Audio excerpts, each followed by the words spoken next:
On continue effectivement avec une école dont vous avez été nombreux à en avoir entendre parler, HEC Paris, école de commerce, et qui propose là aussi des programmes d'entrepreneuriat, des programmes autour du management, de l'innovation.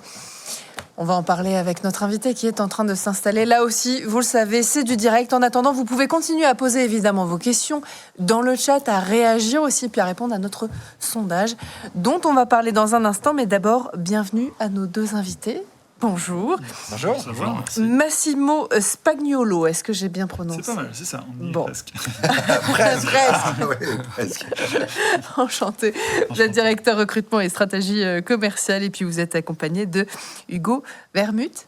On y est presque aussi. Allez, dites-moi. Vermouth. Vermouth. Bon, bah vous voyez, je vais refaire des cours de langue. Vous êtes au lycée Stanislas à Paris. Ouais, j'étais En en L3. prépa au lycée Stanislas et maintenant je viens d'intégrer HEC Paris cette année, donc je suis en L3. Ouais. Exactement. On va passer à votre pitch. Vous avez 2 minutes pour nous convaincre de pourquoi on doit rejoindre HEC, et ensuite on passe aux questions-réponses. Très bien, merci beaucoup. Alors donc, comme vous l'avez dit, moi je suis directeur de la stratégie commerciale et du recrutement à HEC.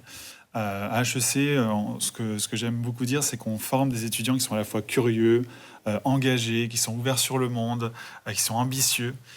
On aime aussi se définir comme une école de management, bien entendu, mais aussi de sciences sociales, de sciences des données, pour vraiment former nos étudiants aux grands défis un petit peu de notre société, que ce soit environnementaux ou aussi économiques, bien entendu. On propose toute une série de formations. Ça commence par exemple, des jeunes qui vont chercher une première expérience à HEC avec des programmes d'été, des programmes jeunes. Évidemment, on s'adresse aux préparationnaires avec des programmes grande école. On a un master en management, plusieurs masters spécialisés. Mais ça s'adresse aussi à des personnes qui sont déjà dans leur carrière professionnelle, qui ont envie d'accélérer leur progression, qui ont envie de se réorienter. Et c'est pour ça qu'on propose des executive MBA ou des MBA.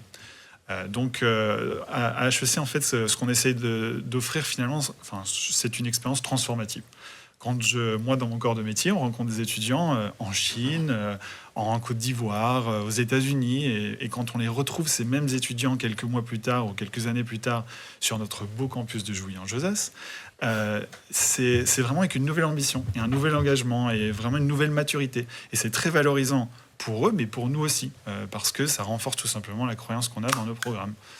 Donc vous l'aurez compris un petit peu, c'est l'esprit HEC, c'est la diversité, c'est de l'esprit entrepreneurial, c'est en fait une grille de lecture un peu différente sur le monde. Et ce qu'on attend de nos étudiants, c'est aussi cette volonté et cette capacité d'aller transformer le monde qui les entoure. Mais après tout ça, c'est ma perspective évidemment de recruteur. On a la chance quand même d'avoir Hugo qui lui vit l'expérience HEC au quotidien, donc il y aura certainement un discours un peu plus concret. Vous avez 7 secondes, Hugo. Ça va être difficile en 4 secondes. On a déjà terminé là. Et ben voilà, c'est fini. Merci d'avoir été là. Non, je rigole. Hugo, racontez-nous alors un petit peu ce que vous faites et pourquoi vous avez choisi HEC. Alors, donc, comme vous l'avez dit, je suis en première année du programme Grande École à HEC. Après 2 années de classe préparatoire, j'étais donc au lycée Stanislas à Paris. Sinon, je viens d'Alsace. Et puis, j'ai suivi donc 2 années de classe préparatoire, maths approfondie et économie. Et après cela, donc, on passait les concours, l'épreuve des euros à HEC, la légendaire épreuve du triptyque notamment. Et puis ensuite, j'ai eu la joie donc, de rejoindre HEC. Parlez-nous de la prépa à HEC, où il y a quelques clichés qui collent sur notamment ces prépas, sur la dureté et du rythme infernal. C'était le cas? Alors, le rythme, c'est clair qu'on travaillait énormément tous les jours. On se laissait peu de répit, mais en même temps, je trouve que c'était une expérience humaine incroyable. Je dirais que l'un des clichés de la prépa, c'est de dire que c'est de la compétition. Et pour le coup, entre personnes de la classe, je trouve que c'est pas du tout la compétition. On s'entraide un peu tous. Et c'était vraiment une expérience humaine puisque je me suis fait mes meilleurs amis pour le coup en classe préparatoire. Donc vraiment, superbe expérience malgré le rythme qu'on pourrait qualifier d'infernal. Mais je retire quand même le positif de tout ça. Fanelli, on a des questions Oui, dans le chat. Alice dans le chat qui vous demande est-ce que vous intégrez la data et l'IA dans les programmes? Bien entendu, en fait, c'est quelque chose qui est très important pour nous, c'est de rester au fait sur les dernières actualités, et notamment sur ce que les étudiants attendent. Donc chaque année, on questionne vraiment les étudiants, qu'est-ce que vous attendez vraiment de nos curriculums, mais aussi, et ça c'est un petit peu notre responsabilité en tant qu'institution, c'est d'aller questionner ce que les entreprises attendent en termes de compétences. Et c'est très clair que la data et l'IA, c'est quelque chose qui doit devenir naturel chez les étudiants, qui puissent venir sur le marché du travail avec déjà une certaine aisance avec les outils, avec la compréhension de ce qu'est la data, ce qu'est l'IA, et comment l'utiliser de manière à la fois utile et éthique surtout. On enchaîne avec la question de Louis. Qui vous demande quelle différence entre le choix avec maths approfondi et appliqué en prépa pour intégrer HEC. Alors, je dirais que la différence entre maths approfondi et maths appliqué, c'est déjà l'attrait qu'on a pour les mathématiques. Si de prime abord, on aime les mathématiques et qu'on a suivi la spécialité maths au lycée en première et en terminale, on peut se diriger vers ce genre de filière maths approfondie, et ce serait aussi bien d'avoir la filière maths experte, donc l'option maths experte au lycée, pour choisir ce programme. Et sinon, après, si on se sent un peu moins à l'aise avec les maths et qu'on est plutôt un style un peu littéraire ou économie géopolitique, on peut tout à fait se diriger vers les maths appliquées, où c'est un peu plus de statistiques, de probabilités. Donc c'est vraiment en fonction du profil de l'étudiant pour le coup, et de ses préférences. Ouais. Des appétences, évidemment. Ouais. Il faut plutôt être bon en maths, en tout cas, c'est ce qu'on comprend. Ouais. Ça n'aurait pas été pour moi, je sais que faire 50% pendant les soldes, donc voilà. Quel débouché concret, qu'est-ce que vous avez envie de faire, vous Alors, vous avez déjà une idée? Alors je sais que la majorité des gens HEC, en tout cas avec moi, se lancent, sont intéressés par la finance et le conseil. Mais il y a aussi tout un côté entrepreneuriat qui je trouve, se développe pas mal. Je suis personnellement dans une association qui s'appelle Startech, qui promeut l'entrepreneuriat à HEC. Et c'est peut-être l'une des filières qui me tente le plus. Travailler dans une start-up plus tard, pourquoi pas. Donc, je dirais que l'entrepreneuriat, ouais. Quels sont les métiers exercés aujourd'hui par les alumni, mais alors les alumni récents d'HEC? Justement, c'est une bonne question, parce qu'en fait, il n'y a pas de chemin ou de débouché unique. En fait, ce qui est toujours très surprenant pour nous, c'est de voir la diversité des débouchés des alumni qui sont assez récents. Donc, on peut parler d'étudiants qui sont dans le luxe, qui sont aussi dans des ONG. Ils vont effectivement être beaucoup dans l'esprit entrepreneurial, et surtout leur empreinte géographique. Donc ils ne restent pas forcément en France, ils vont aussi beaucoup à l'étranger. Donc ça renforce encore plus le nombre de débouchés concrets possibles.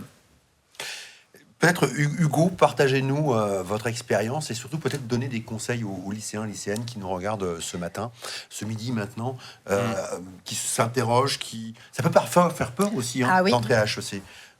Voilà, et quels conseils C'est une donneriez-vous? pression, quelque part. Alors, pour le coup, quand moi j'ai fait le choix de faire une classe préparatoire, je le faisais pas forcément pour faire HEC.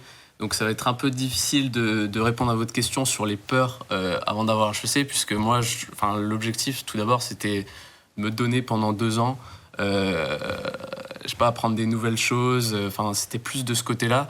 Et pour les étudiants, donc pour les gens en terminale, qui voudraient intégrer une classe préparatoire pour ensuite avoir une top école, HEC, toutes les écoles en général, ce serait vraiment de maximiser ses chances en terminale, en donnant tout pour les épreuves de spécialité, en mathématiques aussi, et puis je dirais toujours travailler pour... J'aime bien votre message, donnez tout en terminale. Un message très important. Ça, c'est sûr. Fanelli, est-ce qu'on a une question dans le chat? Ah bah oui. Ah bah non. Ah bah non, c'est ma question. Comment se passe le process d'admission? Peut-être Hugo, vous pouvez nous en dire un peu plus. Comment vous l'avez ressenti quand c'est arrivé? Alors, donc, en général, vers avril, on a les concours écrits. C'est la Banque commune d'épreuves, la BCE. Et donc là, on a, je crois, une quinzaine d'écoles de commerce qui sont dans cette banque commune d'épreuves. Et puis, on a aussi une autre banque d'épreuves pour d'autres écoles. Et donc là, pendant 2 semaines, globalement, on a des épreuves écrites, mathématiques, économie, français, etc. Et ensuite, donc pendant 1 mois, je pense, il y a une correction qui est faite. Et puis après, c'est sous forme de classement. À HEC, si on est dans les 780 premiers, il me semble, ou quelque chose comme ça, on est admissible donc aux épreuves orales. Et là, ensuite, on passe 3 jours sur le campus où on peut un peu commencer à découvrir la vie étudiante. Mais en même temps, il y a ce stress on a quand même 6 ou 7 épreuves qui définissent un peu la suite de notre vie. Donc c'est en même temps un moment stressant et en même temps c'est un moment motivant puisque on sait pourquoi on travaille, quoi. Merci beaucoup en tout cas à tous les deux d'avoir été parmi nous aujourd'hui. Merci à vous. Grand live e-salon de l'orientation. En tout cas, vous avez un très beau sweatshirt. On a le polo dès qu'on intègre. Bien sûr, dès la première on passera vous le donner lundi. Voilà. Très bien. Non, moi, je parlais surtout pour celles et ceux qui vous rejoignent. Merci infiniment.